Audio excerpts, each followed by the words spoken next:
কিসে? জনসাধারণ কাঁদতেছে, জনসাধারণ কান্না করতেছে।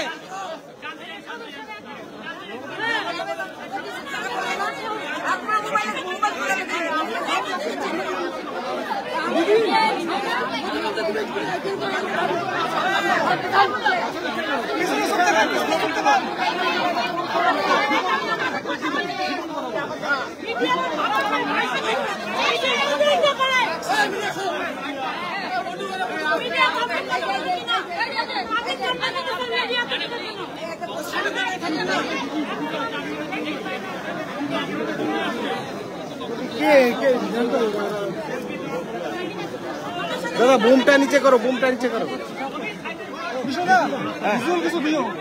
আমার কাছে কিচ্ছু নাই ভাই, আমি লাইভে আছি।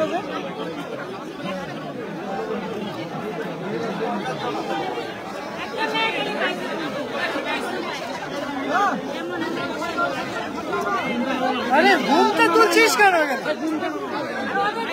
সুমিত বুমটা নিচে করো। আরেকটু নামাও, আমরা তুলবো তো।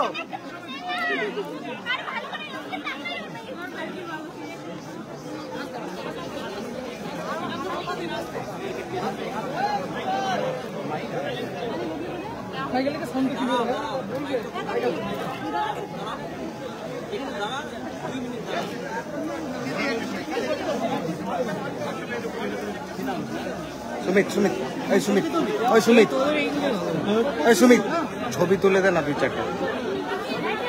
এইটা দিয়ে না রে, লাইভ হচ্ছে।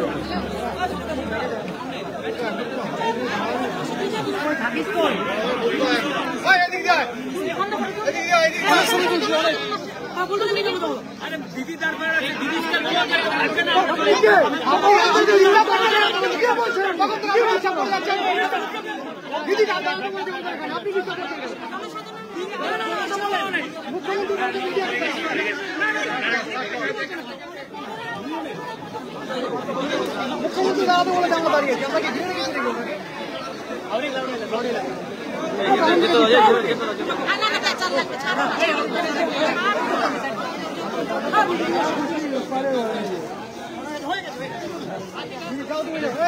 যেতে দেয় সভাধিপতিকে যেতে দেয়, সভাধিপতিকে যেতে দেয়, ভাই ভাই সভাধিপতিকে যেতে দেয়, সভাধিপতিরা দাদা দাদা সভাধিপতিকে যেতে দেয়, সভাধিপতিকে যেতে দেয়, সভাধিপতিকে যেতে দেয়। গার্জেন দেখা করবে,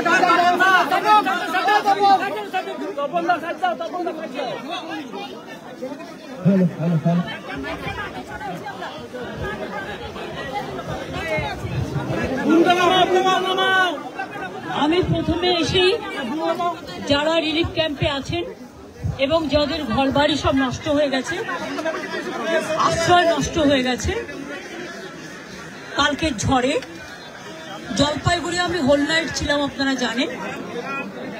আজকেও তপসিখাতা যে গ্রাম এবং সেখানে এসে আমি রিলিফ ক্যাম্পে যারা আছেন তাদের পরিবারগুলোর সাথে আগে কথা বলেছি এবং তাদের সাথে আগে কথা বলে আমি তাদের বক্তব্য শুনেছি এবং আমি চোখের সামনে যে ঘরগুলো দেখলাম, এই ঘরগুলো পুরোটাই টিনের চাপা পড়ে গেছে, গাছে চাপা পড়ে গেছে, একটা জিনিসও লোক ঘর থেকে বের করতে পর্যন্ত পারেনি। এই অবস্থায় সব হারিয়ে তারা এই তপসিখাতা স্কুল, এই স্কুলে সকলে আশ্রয় নিয়েছেন রিলিফ ক্যাম্পে যারা আছেন। আমি আপনাদের সকলকে বলি, এখন যেহেতু এমসিসি কোড আছে, কিন্তু ডিজাস্টার ইজ এ এমার্জেন্সি এবং ডিজাস্টার হচ্ছে এক্সেপশনাল কেস। প্রশাসন ডিজাস্টার হলে প্রশাসনিক সিদ্ধান্ত অনুযায়ী সর্বরকম সাহায্য করতে পারে এবং আমাদের সরকার আছে, প্রশাসন আছে। আমি প্রশাসনকে বলবো সার্ভে করে দেখুন এবং নিজের মতো করুন, কার কতটা ঘর ভেঙেছে, কতটা আংশিক ভেঙেছে, কতটা পুরো ভেঙেছে, এবং যাদের বাড়িতে কিচ্ছু নেই, একটা বাসন পর্যন্ত নেই, একটা পরবা জামা পর্যন্ত নেই, প্রশাসন তার সাহায্যের হাত কাল থেকেই বাড়িয়েছে এবং মানুষ বিপদে পড়লে এটা আমাদের সবার দরকার মানুষের হয়ে কাজ করবার জন্য। আমি প্রশাসনকে ধন্যবাদ জানাচ্ছি যে তারা সঠিক সময়ে সিদ্ধান্ত নিয়ে এই রিলিফ ক্যাম্পগুলোকে চালু করেছে এবং আমি প্রশাসন সহ স্কুল কমিটিকেও ধন্যবাদ জানাচ্ছি। লোকাল যারা আমাদের পরিচিত প্রধান উপপ্রধান বা জেলা পরিষদ বা সাংসদ বিধায়ক যারা আছেন সবাইকেই ধন্যবাদ জানাচ্ছি এবং আমার অনুরোধ থাকবে মানুষের পাশে দাঁড়ানোর জন্য, মানুষের কথা বলবার জন্য। এর অপোজিটটাই হচ্ছে কুচবিহার এবং আমি এতটা আলিপুরদুয়ারে হয়েছে ভাবতে পারিনি। আলিপুরদুয়ারে এটা হয়তো ইনজিউরিটা কম হয়েছে, ঈশ্বর আল্লাহর কৃপায়, গডের কৃপায় মানুষ হয়তো বেঁচে গেছেন প্রাণে, কিন্তু তারা সব হারিয়েছেন। আমি তাদের বলবো চিন্তা করবেন না, আমাদের প্রশাসন আছে, প্রশাসন তার সমস্ত রকম সার্ভে করে কেউ যাতে বঞ্চিত না হয়, যার যতটুকু প্রয়োজন, তার যতটা ক্ষতি হয়েছে সেটা দেখে নিয়ে তারা ইমিডিয়েট তারা যেন বন্দোবস্ত করে। আমার এটুকুই আপনাদের কাছে বলার।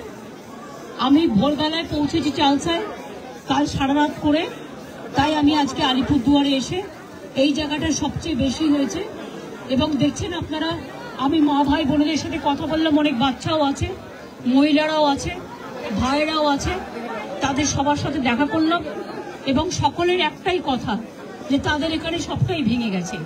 সুতরাং এটা আমি প্রশাসনকে বলবো সঠিক উদ্যোগে যেমন রেস্কিউ অপারেশন করেছেন, সঠিক উদ্যোগে তাদের প্রশাসনিক সাহায্য তাদের হাতে তুলে দেবেন।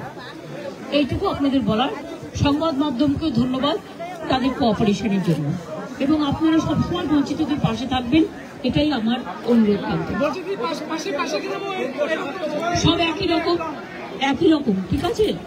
আজকে আমাদের আসলে প্রবলেমটা কি, আমাদের হেলিটা যেটা এসছে কলকাতা থেকে ট্রাভেল করে এসছে, ওদের 2.5-3 ঘন্টা নষ্ট হয়ে গেছে, ওরা 3 ঘন্টা বেশি একদিনে ট্রাভেল করতে পারে না। তবুও আমি রিস্ক নিয়ে এসেছি, তার কারণ হচ্ছে আমাকে আলিপুরদুয়ার আসতেই হতো। আমি দেখা করে গেলাম সবার সাথে। কাজে পাশের গ্রাম প্রকাশ আছে, আমাদের এমএলএ আছে সুমন, তারা সবাই মিলে দেখে নেবে। আমি কুমারগ্রামে কালকে অরূপ বিশ্বাসকে পাঠাবো একবার, কারণ কুমারগ্রামেও কিছু অবশ্য ওখানে একটা রিলিফ ক্যাম্প আছে, সেটা দেখে আসবে। আপনাদের অনেক ধন্যবাদ। ঠিক আছে, আপনাদের তো আমি বললাম, আমি কুচবিহারের মানুষকেও আমার সমবেদনা জানালাম এবং যদি কুচবিহারেও কোনো ক্ষয়ক্ষতি হয়ে থাকে সেটা কুচবিহারের প্রশাসন দেখে সিদ্ধান্ত নিয়ে তাদের পাশে দাঁড়াবে। এটা স্ট্যান্ডিং ইনস্ট্রাকশন।